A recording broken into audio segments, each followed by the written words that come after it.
اللہ آپ تمام لوگوں کا شکریہ تشریف لائے اور آپ نے ہمارا موقف سنا اور ہمیں یہ امید ہے کہ آپ ہمارا موقف کی آگے پہنچائیں گے۔ اس میں کوئی لمبی چوڑی بات نہیں ہے، ساری دنیا کے سامنے ایک مسئلہ ہوا۔ پہلے تو دو جب وزیر قانون صاحب مانتے نہیں تھے کہ کچھ بھی نہیں ہوا، وہ جھوٹ بولتے ہیں۔ پھر انہوں نے مانا، کہا کہ نہیں کلرکوں سے غلطی ہو گئی، پھر کہا نہیں وہ کمیٹی سے غلطی ہو گئی، پھر کہا نہیں پوری اسمبلی سے غلطی ہو گئی۔ اور آپ جانتے ہیں کہ وہ اتنی بڑی غلطی تھی کہ جس کی وجہ سے ہمارے امیر ظفر اللہ جمالی صاحب نے استعفیٰ بھی دیا اور اسمبلی کے بارے میں جو انہوں نے تاثرات بیان کیے وہ بھی آپ کے سامنے ہے۔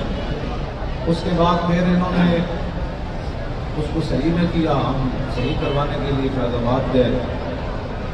پھر انہوں نے پہلے الزام لگایا کہ انڈیا سے ان کو پیسہ آ رہا ہے، انڈیا کے کہنے پر یہ لاہور سے یہاں آئے۔ وزیر داخلہ صاحب نے یہ بیان دیا، تو پھر قوم کے سامنے میڈیا کے سامنے پیش کرتے کہ وہاں ان کو کالے آئے ہیں یا پیسہ آیا ہے، وہ بھی ثابت نہ کر سکے۔ پھر انہوں نے کہا کہ 150 بندہ ہے آپ کے سامنے ہے، پھر ٹھنڈی ہوائیں بھی ہم نے وہاں برداشت نہیں۔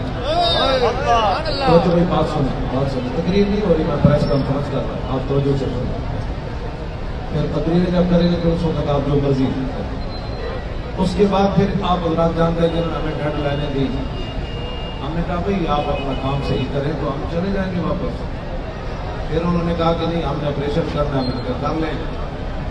آپ جانتے ہیں انہوں نے ہمارے اوپر جو بھی کیا، ہمارے پاس ویڈیو ساری موجود ہے، اور میں نے کسی ایک بندے کے بارے میں بھی وہاں نہیں کہا کہ اس کو پکڑ لو، اس کو مار لو، بلکہ ہمارے بچے نوجوان سپاہی جو جب زخمی ہو کر آتے تو میں کہتا یہ ہمارے بچے ہیں، میں اپنے سامنے ان کو بٹھا کر ان کے علاج معاجر کرا کے ان کو واپس بھیج دوں۔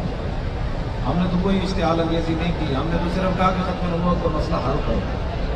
انہوں نے اشتعال انگیزی کی، انہوں نے ہمارے اوپر شیل برسوائے، جو ظلم و ستم ہوا۔ آج تو میڈیا کا دور ہے آپ کے سامنے، انہوں نے پورے خیموں کو آگ لگا دی، گاڑیوں توڑ دی، گاڑیوں کو آگے لگا دی۔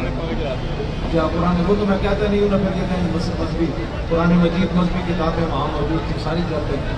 ہم نے ان چیزوں کو ایشو نہیں بنایا۔ آپ جانتے ہیں ہم سے بڑا کوئی محب وطن نہیں ہے۔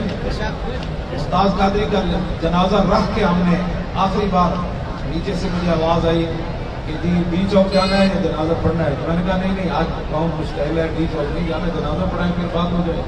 پھر ہم نے 40ویں پر بغیر کسی وجہ کے جا رہے تھے، ہمارے اوپر شیلنگ ہوئی، بدترین دنیا کی انہوں نے شیلنگ کی، پھر بھی ہماری طرف سے کوئی رد عمل نہیں آیا۔ ہم صرف ڈی چوک جا بیٹھے تو کہا کہ یہ دہشت گرد ہے، پھر ختم نبوت پر گئے، پھر یہ کہتے ہیں یہ دہشت گرد ہے۔ اب آپ بتائیں کہ پاکستان میں ملک تو لخت ہوا، دہشت گردی وہ نہیں تھی،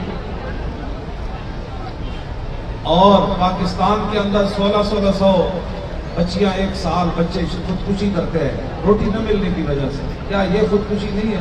یہ دہشت گردی نہیں ہے؟ اور ہماری بچیاں اپنے جسم بیچ کر پاکستان میں گزارے کرتی ہیں۔ 65% لوگ کہتے ہیں، مجھے نہیں پتا صحیح اعداد و شمار، لوگ یرکان کے مریض ہو گئے۔ یہ ترلے کھڑنے کرنے کی کیا ضرورت تھی؟ قوم کو صاف پانی دیتے، قوم کے لیے اسپتالیں بناتے، قوم کے لیے اسکول بناتے، قوم کو روزگار دیتے، مہنگائی کو کم کرتے۔ ہمارے بچے جوانیوں میں بوڑھے ہونا شروع ہو گئے، بال اتنے سفید ہونا شروع ہو جاتے، نہ خوراک کچھ بھی نہیں ہے۔ ہمارا کوئی لمبا چوڑا مطالبہ نہیں ہے، آپ ہمارا ساتھ دیں۔ انہوں نے کیا بدعادی، اور نبی علیہ السلام نے فرمایا لا ایمان لمن لا عہد لہ، حضور نے فرمایا جو وعدہ اور وعد کا پاسدار نہیں ہے اس کا تو ایمان ہی نہیں۔ اور قیامت والے دن اللہ استی کی بھی لفظ ہے کہ جو آدمی وعدے کی خلاف ورزی کرتا ہے اس کا جھنڈا لگا ہوگا، اور پورے معاشر میں وہ پھرے گا، وہ کہ بھائی تجھے جھنڈا کیوں لگایا گیا؟ کہا یہ دنیا میں وعدے کی پاسداری نہیں کرتا۔ اور وہ جہاں جھنڈا ہوگا میں وہ بیان نہیں کرتا، پھر آپ کہتے ہیں آپ سخت باتیں کرتے ہیں حدیث کے الفاظ، میں وہ آپ کے سامنے بیان نہیں کر رہا بھائی اس کا جھنڈا کہاں لگا ہوگا۔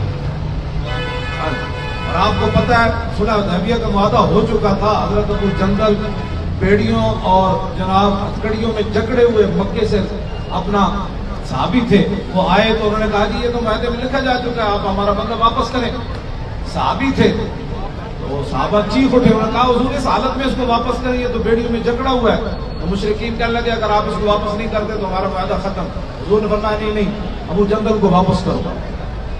وہ صحابی چیخ اٹھے, حضور مجھے واپس کرنا ہے. فرمایا اللہ آپ کے لیے اور راستے پیدا کر کے دے گا, ہم نے معاہدہ کیا وہ پورا کریں گے. آپ کے نزدیک کسی چیز کی کوئی اہمیت نہیں, نہ ناموس رسالت کی اہمیت ہے, نہ نظریہ پاکستان کی اہمیت ہے, نہ جناب مسجدوں کی اہمیت ہے, نہ قرآن و حدیث کی اہمیت ہے, نہ ان کے نزدیک مسئلہ ختم نبوت کوئی چیز ہے. پھر آپ ہی بتائیں, دل کے حق رکھو, سچ دس دو سو, پھر پاکستان بڑھیا ہے. اقبال کہتا ہے در جہاں آمد ایام طرب اور دی عظیمت خوردہ ملک و نسب. اقبال کا لگا پھر جہان میں گانے بانے اور کھیلوں کا دور آ گیا, دین جو ہے وہ نسب اور ملکوں کی وجہ سے شکست کھا گیا. از چراغ مصطفیٰ اندیشہ چیز. اقبال کہنے لگا اب رسول اللہ کے جو دین ہے از چراغ مصطفیٰ اندیشہ چیز, جہاں کی اورا پف سند صد ابو لہب. کہنے لگا اب دین مصطفیٰ کو اس وقت ایک ابو لہب تھا, اس چراغ کو بجھانے کے لیے. اقبال کہتا ہے اب تو سینکڑوں لاکھوں ابو لہب پیدا ہو گئے محمد عربی کے اس نور کو بجھانے کے لیے. گرچ می آیت صدائے لا الہ آنچ از دل رفت اے مانت بلب. اقبال کہنے لگا اگرچہ لا الہ الا اللہ محمد رسول اللہ کی میں بھی مسلمان ہوں. اقبال کہنے لگا جب دل سے دین کی قدر چلی گئی تو زبان سے کلمہ پڑھنے کا کیا فائدہ ہے. اس واسطے ہمارا یہ ایک ہی مطالبہ ہے, ختم نبوت پر جو تم نے معاہدہ کیا ہے اس کو پورا کرو, بات ختم ہے, اس سے کوئی لمبی چوڑی بات نہیں.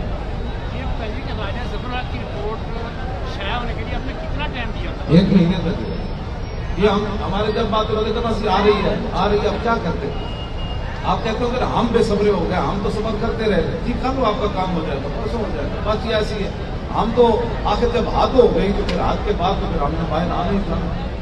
ان کو اس بات کی سزا ملی ہے کہ ان کو ختم نبوت پر حملے کی سزا ملی.